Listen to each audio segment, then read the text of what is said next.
اعوذ باللہ من الشیطان الرجیم بسم اللہ الرحمن الرحیم ربی اشرح لی صدری ویسر لی امری واحلل عقدۃ من لسانی یفقہوا قولی۔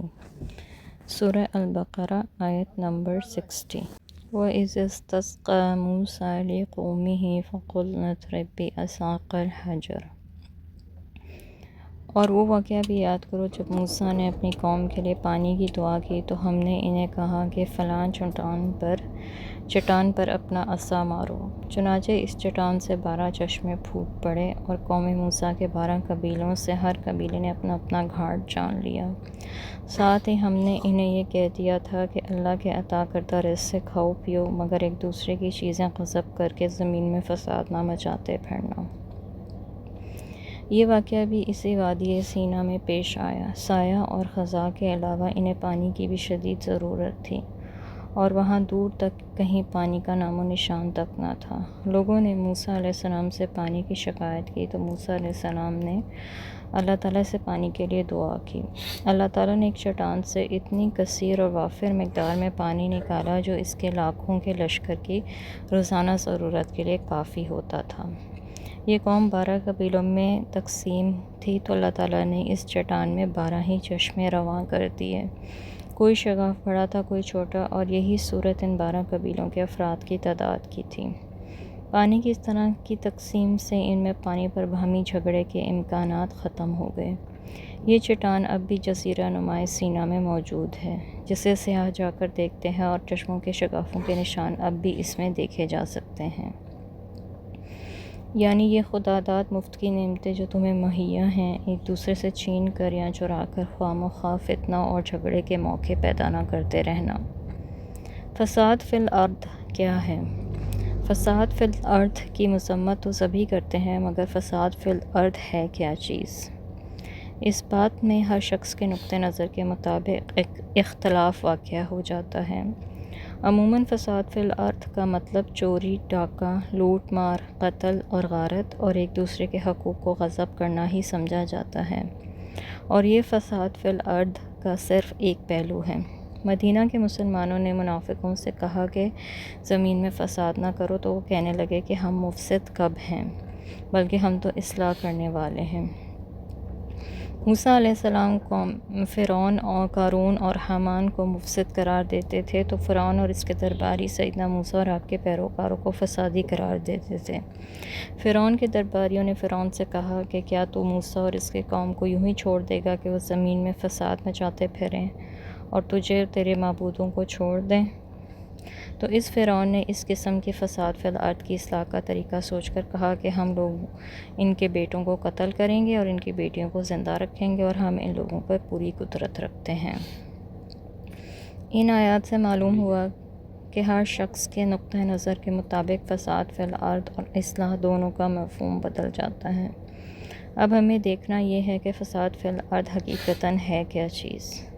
اس سوال کا جواب بالکل آسان ہے، اور وہ یہ ہے کہ حکومت اور اس کے نظام امن میں خلل ڈالنے والے مفسد یا فسادی ہوتا ہے۔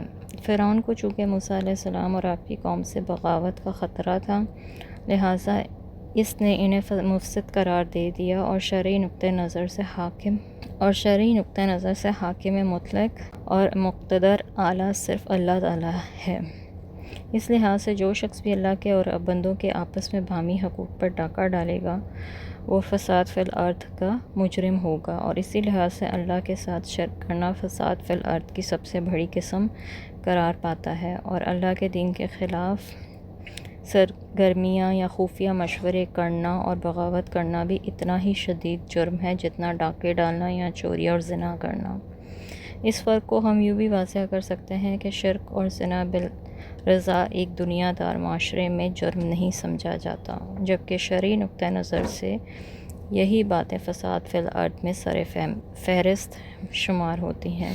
ایک دین بیزار حکومت کے خلاف جہاد کرنا اس حکومت کے نظریے کے مطابق بغاوت اور بہت بڑا جرم ہے، جبکہ شرعی نقطہ نظر سے یہ فساد فی الارض کے خاتمے کا آغاز ہوتا ہے۔ اس وضاحت سے آپ قرآن میں وَإِذْ قُلْتُمْ يَا مُوسَىٰ لَن نَّصْبِرَ عَلَىٰ طَعَامٍ وَاحِدٍ فَادْعُ لَنَا رَبَّكَ وادع لنا ربك يخرج لنا مما تنبت الأرض من بقلها وقثائها وفومها وعدسها وبصلها۔ اور وہ واقعہ بھی یاد کرو جب تم نے موسیٰ سے کہا تھا، موسیٰ ہم ایک ہی طرح کے کھانے پر ہرگز صبر نہیں کر سکتے، لہٰذا ہمارے لیے اپنے رب سے ان چیزوں کے لیے دعا کرو جو زمین سے پیدا ہوتی ہیں، جیسے ساگ، ترکاری، گیہوں، مسور اور پیاز۔ موسیٰ علیہ السلام نے انہیں کہا، کیا تم بہتر چیز کے بدلے گھٹیا چیز تبدیل کرنا چاہتے ہو؟ یہ بات ہے تو کسی شہر کی طرف نکل چلو اور جو تم چاہتے ہو وہاں تمہیں مل جائے گا۔ اور انجام کار ان پر ضلالت اور بدحالی مسلط کر دی گئی اور وہ اللہ کے غضب میں آ گئے، جس کی وجہ یہ تھی کہ وہ اللہ کی آیات کا انکار کرتے تھے اور انبیاء کو ناحق قتل کرنے لگے تھے۔ ان باتوں کا سبب یہ تھا کہ وہ اللہ کی نافرمانی کرتے حدود شریعت سے آگے نکل جاتے تھے۔ یہ بھی اسی جنگل کا واقعہ ہے یا اسی جگہ کا واقعہ ہے جہاں ایک طویل مدت کے لیے بنی اسرائیل کو رکھا گیا تھا۔ انہیں منو اور سلویٰ جیسی نعمتیں بلا مشقت مل رہی تھیں، مگر وہ ان چیزوں کو کھاتے کھاتے اکتا گئے تھے تو زمینی پیداوار کا مطالبہ کر دیا۔ موسیٰ نے انہیں سمجھایا کہ جو چیز تمہیں یہاں سے بلا مشقت مل رہی ہے وہ اس سے بہتر ہے جو تم مانگ رہے ہو، اور وہ مشقت کے بعد ہی تمہیں حاصل ہوگی۔ لیکن جب ان لوگوں نے اپنے مطالبے پر اصرار کیا تو موسیٰ علیہ السلام نے بالآخر ان کا مطالبہ تسلیم کرتے ہوئے کہا کہ اگر یہی چاہتے ہو تو فلاں شہر میں چلے جاؤ، وہاں تمہیں یہ چیزیں میسر آ جائیں گی۔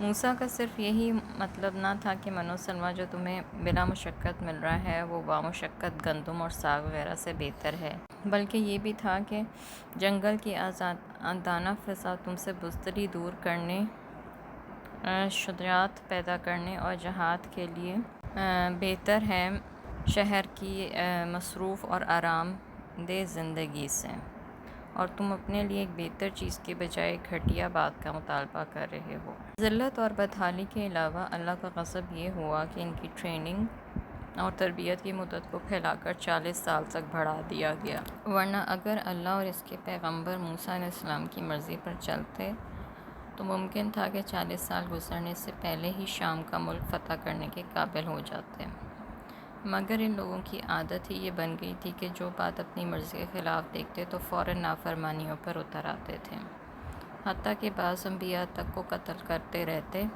اور اللہ کے غضب، ذلت کی دوسری صورت یہ ہے کہ یہودی قوم کئی بار دوسری قوموں سے پٹ چکی ہے۔ مالدار ہونے کے باوجود آج بھی سخت افرادی قلت سے دوچار ہیں، اور ایک چھوٹے سے خطے میں ان کی حکومت قائم ہوئی بھی ہے تو وہ دوسری قوموں کے سہارے پر اپنے وجود کو برقرار رکھے ہوئے ہیں۔ آج بھی ان کے ہاں بے حیائی، فحاشی، سود خوری اور حرام خوری اس قوم کا طرز عمل ہے۔ ان الذین آمنوا وعملوا الصالحات والذین ہادوا والنصارى والصابئین من آمن باللہ، جو لوگ بظاہر ایمان لائے اور جو یہودی ہیں یا عیسائی یا صابئی، ان میں سے جو بھی فی الحقیقت اللہ پر اور آخرت کے دن پر ایمان لائے اور عمل بھی اچھے کرے تو ایسے ہی لوگوں کو رب کے ہاں سے اجر ملے گا، اور ان پر نہ کوئی خوف ہوگا اور نہ وہ غمگین ہوں گے۔ یہود اور نصارہ دونوں کہا کرتے تھے کہ ہم اللہ تعالیٰ کے بیٹے اور چہیتے ہیں۔ یہود یہ بات اس لیے کہتے تھے کہ وہ پیغمبروں کی اولاد تھے، اور نصارہ اس لیے کہ وہ اللہ کے بیٹے مسیح مریم کی امت ہیں، جو ان کے عقیدے کے مطابق امت کے گناہوں کا کفارے میں سولی پر چڑھ گیا تھا۔ اللہ تعالیٰ نے ان لوگوں کے اس عقیدے پر ضرب لگاتے ہوئے فرمایا کہ کوئی شخص خواہ یہودی ہو یا عیسائی یا صابئی یعنی اپنا دین بدلنے والا ہو، جو بھی اللہ پر اور آخرت کے دن پر ایمان لائے گا اور جواب دہی کے ڈر سے صالح عمل کرے گا، نجات صرف اسی کی ہوگی۔ نسبی رشتے اور تعلقات اس دن کسی کے کام نہ آئیں گے۔ وَإِذْ أَخَذْنَا مِيثَاقَكُمْ وَرَفَعْنَا فَوْقَكُمُ الطُّورَ، اور اے بنی اسرائیل وہ واقعہ بھی یاد کرو جب ہم نے تم پر طور پہاڑ کو بلند کر کے تم سے پختہ عہد لیا تھا، اور کہا تھا کہ جو کتاب ہم نے تمہیں دی ہے اس پر مضبوطی سے عمل پیرا ہونا، اور جو احکام اس میں درج ہیں انہیں خوب یاد رکھنا، اس طرح شاید تم پرہیزگار بن جاؤ۔ یہ واقعہ بھی اسی دور سے تعلق رکھتا ہے جب ان کے 70 افراد پر بجلی گرا کر انہیں ہلاک کیا گیا، پھر دوبارہ زندہ کیا گیا۔ ان کو بھی اور ان کے ساتھ بنی اسرائیل کے دوسرے لوگوں کو بھی طور کے دامن میں کھڑا کیا گیا، اور طور پہاڑ کو ان پر اس طرح جھکا دیا گیا جیسے وہ ان کے اوپر ایک سائبان ہے۔ اس وقت ان سے پوچھا گیا، بتاؤ تورات پر عمل کرتے ہو یا نہیں؟ اور اقرار کرتے ہو تو پھر پوری مضبوطی سے عہد اور پیمان کرو، ورنہ ابھی اس پہاڑ کو تمہارے اوپر گرا کر تمہیں کچل دیا جائے گا۔ اس وقت بنی اسرائیل کو اپنی نافرمانیوں، غلطیوں اور عہد شکنیوں کا احساس ہوا، اپنے گناہوں سے توبہ کی اور تورات پر عمل پیرا ہونے کا پختہ اقرار کیا، اور یہ اس لیے کیا گیا تھا تاکہ تم لوگوں میں کچھ پرہیزگاری کی صفت پیدا ہو۔ ثم تولیتم من بعد ذلک فلولا فضل اللہ علیکم ورحمتہ لکنتم من الخاسرین۔ مگر بعد اس کے تم اس عہد سے بھی پھر گئے، اور اگر اللہ کا فضل اور اس کی رحمت تمہارے شامل حال نہ ہوتی تو تم خسارہ اٹھانے والوں سے ہو جاتے۔ اتنے پختہ اقرار کرنے کے باوجود یہودیوں نے پھر سے عہد شکنی کی۔ اس کے باوجود اللہ نے ان پر رحم کیا جو انہیں زندہ رہنے دیا، ورنہ ان کے جرائم کی فہرست اتنی طویل ہے جو ان کی تباہی کے لیے کافی تھی۔ وَلَقَدْ عَلِمْتُمُ الَّذِينَ اعْتَدَوْا مِنْكُمْ فِي السَّبْتِ وَقُلْنَا لَهُمْ كُونُوا قِرَدَةً خَاسِئِينَ۔ اور تم اپنے ان لوگوں کو بھی خوب جانتے ہو جنہوں نے سبت یعنی ہفتے کے دن چھٹی منانے کے قانون کے بارے میں زیادتی کی تھی، لہٰذا ہم نے ان سے کہا بندر بن جاؤ کہ تم پر دھتکار پڑتی رہے۔ بنی اسرائیل کو یہ حکم دیا گیا تھا کہ وہ ہفتے کے دن کاروبار نہیں کریں گے بلکہ چھٹی کریں گے، اور اس دن آرام اور اللہ کی عبادت کیا کریں گے، اور تورات میں بھی یہ وضاحت ہے کہ جو شخص اس مقدس دن کی حرمت کو توڑے گا وہ واجب القتل ہے۔ لیکن یہود پر اخلاقی زوال کا دور آیا تو یہود اس دن اپنا کاروبار جاری رکھتے اور تجارت وغیرہ کیا کرتے۔ اس سلسلے میں سورہ الاعراف میں ایک مخصوص بستی کا ذکر بھی آیا ہے جو سمندر کے کنارے آباد تھی۔ ان لوگوں کا پیشہ ماہی گیری تھی، لیکن اتفاق کی بات ہے کہ 6 دن تو مچھلیاں پانی میں چھپی رہتیں اور ہفتے کے دن پانی کی سطح پر سینہ تان کر تیرتی پھرتیں۔ اب ان ماہی گیروں نے یہ حیلہ سازی کی کہ ساحل کے ساتھ کھائیاں کھود لیں، اس میں پانی آتا تو ساتھ مچھلیاں بھی آ جاتیں، اور دوسرے دن یہ لوگ ان مچھلیوں کو پکڑ لیتے۔ ان بستی والوں کے 3 گروہ بن گئے۔ ایک تو مجرم گروہ تھا جو اس حیلے سے مچھلیاں پکڑتا تھا، دوسرا گروہ وہ تھا جو انہیں اس حیلے سازی سے منع کرتا تھا، اور تیسرا گروہ وہ تھا جو خود مچھلیاں پکڑتا تو نہیں تھا لیکن پکڑنے والوں کو منع بھی نہیں کرتا تھا، اور منع کرنے والوں سے کہتا تھا کہ تم ان لوگوں کو کیوں منع کرتے ہو جو باز آنے والے نہیں، اور ان پر عذاب نازل ہونے والا ہے۔ اور منع کرنے والے یہ جواب دیتے کہ ہم اس لیے منع کرتے ہیں کہ ہم اپنے رب کے حضور معذرت پیش کر سکیں، اور دوسرا یہ کہ شاید یہ لوگ باز آ جائیں۔ پھر جب اس قوم پر عذاب نازل ہوا تو اس عذاب میں صرف منع کرنے والا گروہ بچا لیا گیا، عذاب سے صرف منع کرنے والا گروہ بچا لیا گیا۔ خاموش رہنے والے اور مجرم دونوں گروہوں پر عذاب نازل ہوا، اور وہ عذاب یہ تھا کہ تم ذلیل اور خوار بندر بن جاؤ۔ اب معجزات کے منکر اور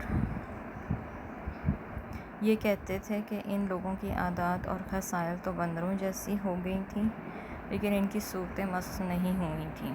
یہ توجیہ اس لحاظ سے غلط ہے کہ ایک تو قرآن کے ظاہری الفاظ سے یہ گنجائش نہیں نکلتی، دوسرا آیت اس توجیہ کی توثیق کے بجائے تردید کر رہی ہے، کیونکہ اگر ان کی شکلیں بدستور انسانوں کی ہی رہیں تو وہ اس وقت کے موجود لوگوں اور پچھلوں کے لیے سامان عبرت کیسے بن سکتے تھے، اور پرہیزگار ان سے کیا سبق لے سکتے تھے۔ حقیقت یہ ہے کہ وہ فی الواقع بندر بن گئے تھے، تاہم ان کے دماغ وہی رہے، ان میں فہم اور شعور انسانی موجود تھا، وہ ایک دوسرے کو پہچانتے اور ایک دوسرے کو دیکھ کر روتے تھے مگر کلام نہیں کر سکتے تھے۔ پھر 3 دن کے بعد سب مر گئے، اور یہ واقعہ سیدنا داؤد کے دور میں پیش آیا تھا۔ فجعلنا نقالا لما بین یدیہا وما خلفہا وموعظۃ للمتقین۔ پھر ہم نے اس واقعے کو ان لوگوں کے لیے بھی عبرت بنا دیا جو اس وقت موجود تھے، اور ان کے لیے بھی جو بعد میں آئیں گے، اور اسے ڈرانے والوں کے لیے نصیحت بنا دیا۔ وآخر دعوانا ان الحمد للہ رب العالمین۔ سبحانک اللہم وبحمدک، استغفرک واتوب الیک۔